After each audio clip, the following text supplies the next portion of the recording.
Émilie Côme, bonjour, vous êtes directrice communication des concours Écricom. Je dis des parce qu'il y a plusieurs concours Écricom. Et aujourd'hui, nous allons parler du concours Écricom tremplin pour les Bac+3, les titulaires d'un Bac+3. Alors, quelles écoles peuvent-ils intégrer avec ce concours? Alors, le concours Écricom tremplin Bac+3 est effectivement accessible après un Bac+3 ou un Bac+4. Et ça permet de candidater à 5 grandes écoles de management, à savoir l'EM Strasbourg, Catch Business School, MBS School of Business, Neoma et Rennes School of Business. Donc, cette année, pour le concours Écricom tremplin Bac+3, on propose 1790 places. Alors, quelles sont les grandes dates, les grandes étapes si l'on souhaite intégrer une de ces 5 écoles et qu'on a un Bac+3? D'ailleurs, on rappelle tout Bac+3? Alors, effectivement, pour les Bac+3, ce concours, en fait, c'est un concours d'admission parallèle. Ça permet effectivement à des candidats qui n'ont pas forcément fait une école de management avant d'intégrer, par exemple, une grande école de management telle que les nôtres. Juste pour avoir quelques repères par rapport au concours de l'année dernière, on avait eu à peu près 36% qui étaient issus de licence 3, 26% issus de bachelor, 20,4% issus de BUT, 8,4 issus de RNCP et autres. On a eu 6% aussi de classe ATS et environ 2% issus de licence pro. Ce qu'on peut voir, c'est qu'effectivement, différents profils sont acceptés dans le programme Grande École de nos 3 grandes écoles de management. Alors concrètement, quelles sont les grandes dates de ce concours? Alors, les grandes dates, tout d'abord, les inscriptions se font directement sur le site internet sur ecricom.org. En fait, le candidat est appelé à faire un espace candidat. On a plusieurs sessions cette année, on est en multi-session. Là, actuellement, la session 1 est close depuis le 13 janvier. Et maintenant, on est sur la session 2 qui va se clôturer le 18 février et la session 3 qui va se clôturer le 18 avril. Donc, c'est-à-dire que c'est très important en fait, de constituer dans son espace candidat son dossier scolaire. Et dans son dossier scolaire, il faut mettre, donc on va vous demander des notes académiques, un CV en ligne. On demande également aux candidats une ou des épreuves externes, un test d'anglais qui est obligatoire pour toutes les écoles. Donc là, ça peut être le TOEIC, le TOEFL, l'IELTS, le test d'anglais LTE, Cambridge B2 First.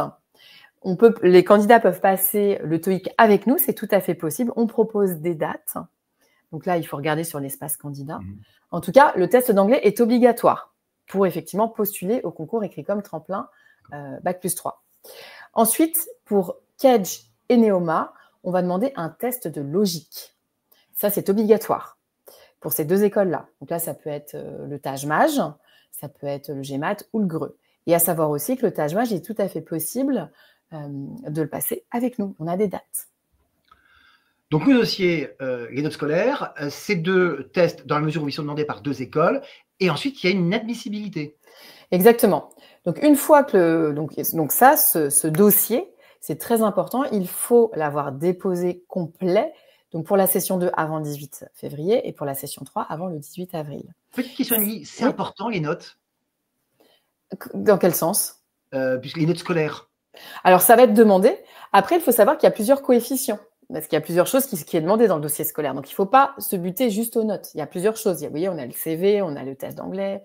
Pour Kedge et Neoma, il y a aussi le test de logique. D'accord. En tout cas, les candidats, il faut qu'ils retiennent qu'ils ont leur chance. Ils peuvent tout à fait postuler à ce concours-là. Comme on l'a vu tout à l'heure, il y a une diversité de profils. Une fois qu'on a fait toutes ces démarches, on est déclaré admissible. Voilà. Si la personne est déclarée admissible, eh bien, bravo. Elle a passé, on va dire, la première étape. Et ensuite, il faut passer du coup les oraux. Et donc là, il y a un oral d'anglais. Là, c'est vraiment une discussion avec un jury. Il se passe une seule fois et la note est valable pour toutes les écoles. Et ensuite, il y a des entretiens de motivation. Il y a autant d'entretiens de motivation que d'écoles visées où le candidat a été déclaré admissible. Et là, c'est vraiment un échange en fait avec le jury. L'objectif étant de voir si le projet du candidat ou si le profil du candidat est vraiment en adéquation avec l'école.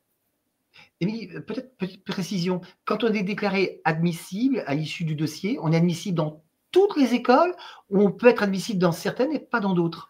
Alors, c'est une bonne question, Nicolas. Effectivement, on n'est pas forcément admissible à toutes les écoles. Les écoles ont des coefficients qui peuvent être différents en fonction de ce qu'elles recherchent comme profil. Donc, on peut être admissible à 1, voire 5 grandes écoles de management.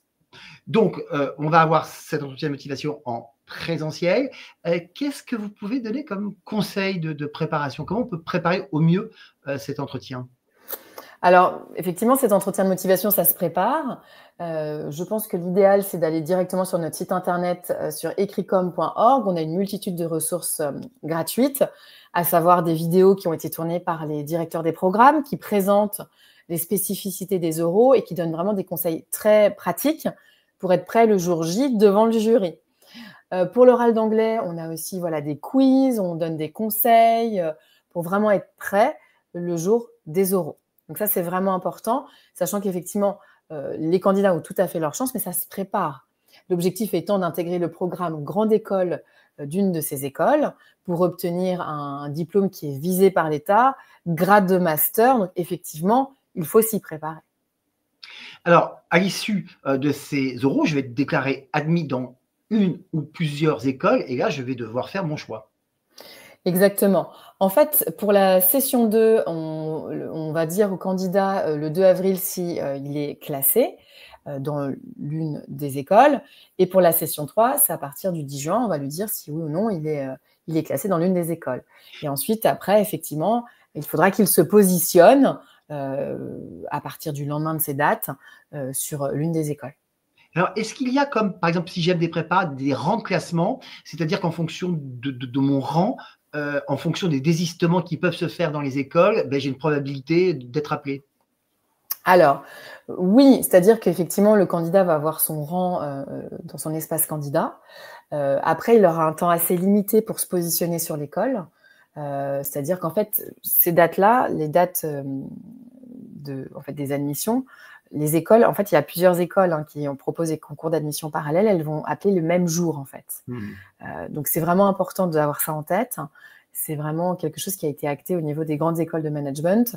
Il y a plusieurs sessions cette année, il y a du multisession, il n'y a pas que nous, il y a plusieurs écoles. Mais effectivement, rassurons le candidat, pour la session 2 ou la session 3, les écoles, elles appelleront au même moment. Par contre, effectivement, dans notre cas, le candidat aura un certain temps pour se positionner, puisqu'effectivement, l'école va lui, entre guillemets, réserver une place pendant un certain nombre d'heures, une place va être garantie, mais après, l'école peut être amenée à rappeler des candidats. Donc, s'il ne se positionne pas dans les temps, il risque de perdre sa place.